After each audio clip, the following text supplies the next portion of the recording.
Deuteronomy 24.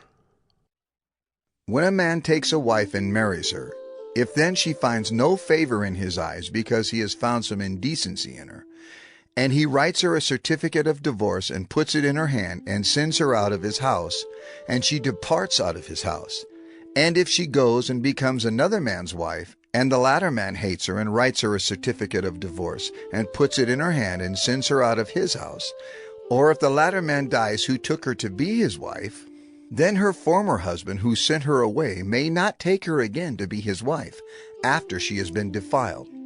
For that is an abomination before the Lord. And you shall not bring sin upon the land that the Lord your God is giving you for an inheritance. When a man is newly married, he shall not go out with the army or be liable for any other public duty. He shall be free at home 1 year to be happy with his wife whom he has taken. No one shall take a mill or an upper millstone in pledge, for that would be taking a life in pledge. If a man is found stealing one of his brothers of the people of Israel, and if he treats him as a slave or sells him, then that thief shall die. So you shall purge the evil from your midst. Take care in a case of leprous disease to be very careful to do according to all that the Levitical priests shall direct you. As I commanded them, so you shall be careful to do. Remember what the Lord your God did to Miriam on the way as you came out of Egypt. When you make your neighbor a loan of any sort, you shall not go into his house to collect his pledge. You shall stand outside, and the man to whom you make the loan shall bring the pledge out to you. And if he is a poor man, you shall not sleep in his pledge.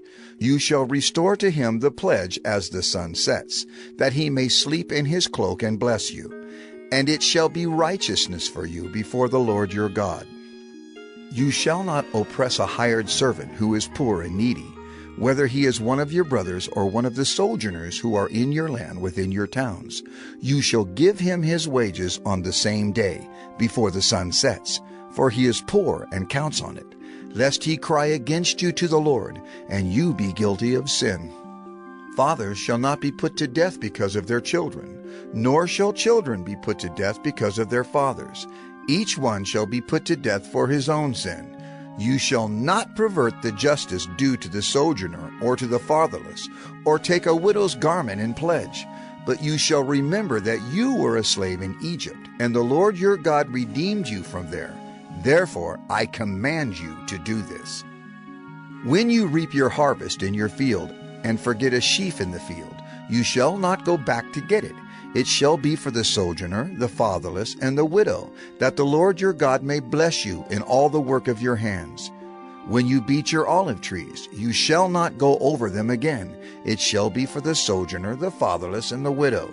When you gather the grapes of your vineyard, you shall not strip it afterward. It shall be for the sojourner, the fatherless, and the widow. You shall remember that you were a slave in the land of Egypt. Therefore I command you to do this.